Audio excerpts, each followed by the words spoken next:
number one thing me and my instructors have seen time and time again wearing singers out, making their voice hurt, making it dry, especially with like distortion and belting. Would you like to know what that is and what to do about it?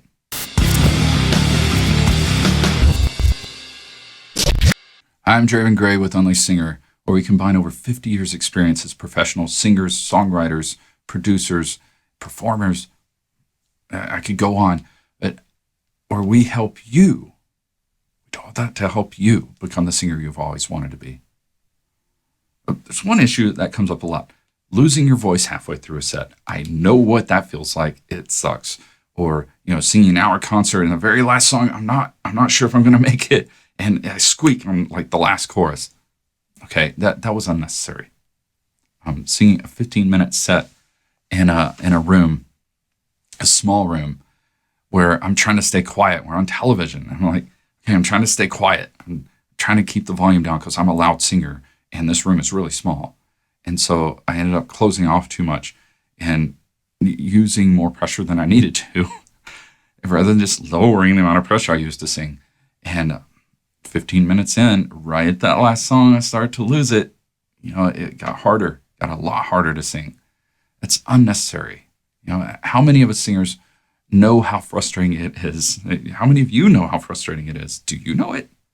Just to barely make it through that full set? How many of us are constantly chasing that ever elusive, ever growing desire for vocal endurance, stamina in your voice, being able to go a long time singing and not worry about losing your voice? I know some singers that go for 5 hours. I remember when I used to teach for 2 hours and have to have a break. 3 hours, I'd be pretty much losing my voice. Once I got to 5 hours, it was gone. And I remember that point where I figured out what to do. I learned what to do. That suddenly I could sing for 7 hours and still have a voice. It's no issue. So let's address the number one cause of wearing your voice out. The number one thing me and my instructors have seen time and time again wearing singers out, making their voice hurt, making it dry, especially with like distortion and belting. Would you like to know what that is and what to do about it? Okay. Pushing. Forcing your voice to make a noise. Forcing it to make the noise you want rather than just releasing your voice into resonance or letting go and sighing out. So you're pushing and straining for those high notes. Being loud for belts. You don't have to be super loud. I know it's called belting. I know people think that means you're just going for it. No. Shape for the sound you want. Release breath support into it. That'll give you that sound color. Belting, a good example. Belting is a shape way before it's a breath pressure support thing. So yes, I can belt loud. I can go, hey, I can belt loud. I can be super loud. And right now I'm on a processed microphone. So you may not be able to tell the difference. Let's say that was heavy. Let's say that was more heavy mass, heavy amount of throttle. I was really loud. I was on the edge of shouting with that. Okay. We do the same thing. I had a certain shape for that. Hey! So it opened up a certain way. I felt more pressure this way, more pressure that way, more pressure this way. I dampened my larynx a bit. Everything just opened up the resonance chamber. And I had compression in it too. Hey! Same shape. Medium mass. Maybe way less, honestly. Medium light. Hey! Not nearly as loud. Now, I'm not saying to hold back. I'm not saying that you need to be lighter. I'm just showing you an example of belting's a shape first. It's not pushing. It's not putting a ton of breath support into it. It's not about projecting it super loud, not in contemporary music, not when you're using a microphone. When you use a microphone, it's about sound color. It's about, can I get that shape that creates that belt sound? And then can I add enough mass, enough breath support to it that it feels good, that it feels emotional, that it still has some good resonance in it? Okay, does that make sense? I think it does. Now, I can think of countless examples of students who immediately made singing and even screaming easier by stopping that push and learning to sigh, release the air, and to cry instead. So sigh and cry. Cry, that top-down whimper, cry vocal mode, the shape and structure of your vocal tract and the resonance and the pressure of the voice, that vocal mode.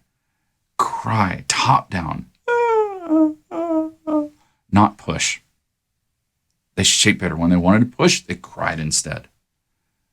Command and control of the cry reflex is singing. It is singing. Cry vocal mode, that shape of the vocal tract and musculature that allows your voice to ring out. Cry is one of those things that it's not necessarily sobby. It's not about dropping your larynx. It's about top-down resonance, and it places your vocal cords in a way, like thins them out, stretches out, thins out the glottis, the opening of your vocal cords, that gives you compression in the middle. Push, cry, thin out the glottis, get top-down resonance, so you're ringing out too. So those the two sides of cry. There are a lot of ways to develop cry, but let me show you 3 steps to get into cry that most people seem to grasp right away. That way, singing is more effortless for you. It also has sound qualities that people empathize with. Even your own body will respond with, I should be having emotion right now, or that's excitement or sadness. We naturally respond to that sound color. So not only are you thinning out and releasing a lot of constriction, you're just making everything easier, and even the emotion of it's easier. So those 3 ways to get into cry. 3 steps, really. First, I want you to track on an NG. That means resonant tracking, buzzing on a nasal consonant. You're buzzing the resonance on a certain spot. Well, I want you to try that with the word hum. Hum. Stay on that NG though. So let's try it for men and women. Actually, let's go up higher. Okay, so here we are.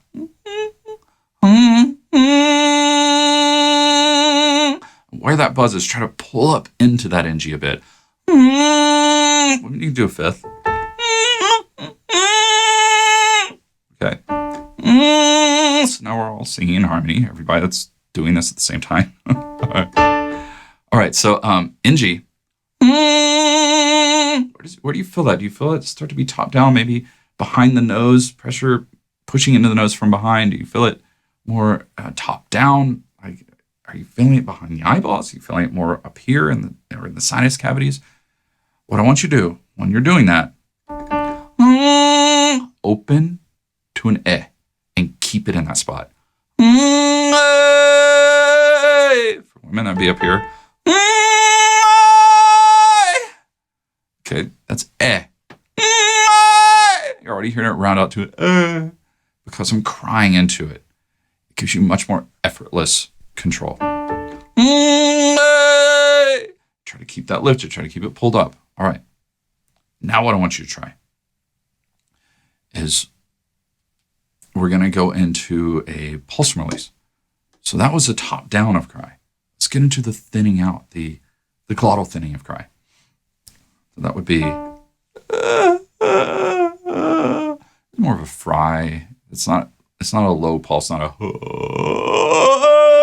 it's more of a fry, more top of the throat pulse. I'm whimpering.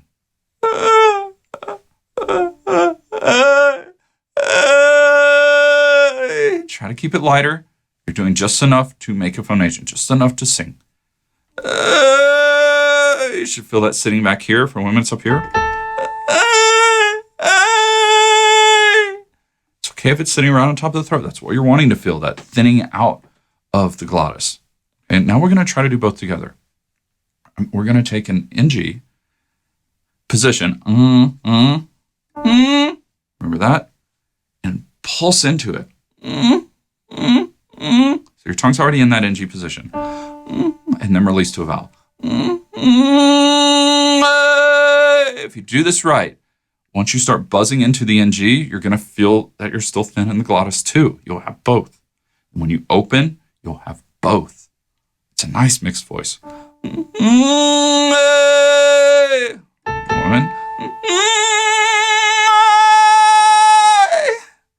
And the offset can be a little weird sometimes if you're light. You'll get a lot of that. It's a good indicator you're in cry vocal mode. If you don't like it, just change your offset. Just stop. The idea here is just getting you into that cry vocal mode. I want you to feel what it is to set up that cry and to set up the resonance and the placement in a way that's just effortless. And when you want to push, when you have that, you feel like maybe I need to push just to sing this note, to sing this pitch, or, I want to be really belty. I got to push more out. No, cry more. Cry it more instead. Open up that resonance to cry. I guarantee you it'll sound better, it'll sound bigger, and you'll be nice and resonant without much effort. If you're still not sure you're doing it, like if you're not sure you're in the right spot, listen to like in this moment's The Fighter. You can really hear it in her voice. Check out maybe Johnny Craig's cover of Cry Me a River. He cries through that whole thing. That's our cry vocal mode. And you could try to mimic them a bit. Try to mimic by using a whimper in your voice. See if you can get a good feel for cry. Sometimes you'll want extreme cry.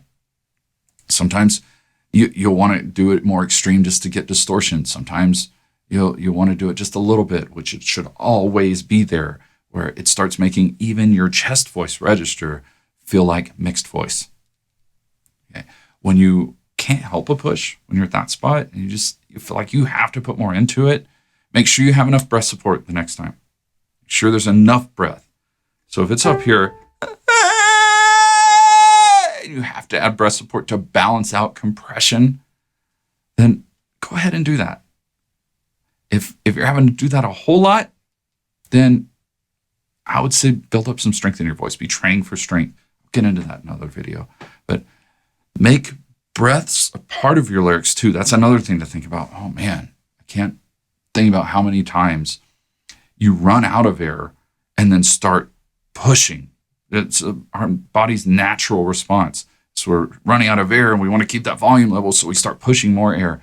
That means you didn't breathe at the right time. So make your breaths a part of your lyrics so you have enough breath support to support that cry. And then make sure you're releasing or sighing out, like do a hiss-test. Do a hiss-test to get it into the diaphragm. Go bottom up. And try to get that behind the upper abs into the diaphragm. And then try it without the S. It's just a sigh. You're placing it through the diaphragm. Rather than forcing out a sound. Okay, with that, you're leaning on the solar plexus. It's called apagio, to lean. It's a release of breath support rather than a push.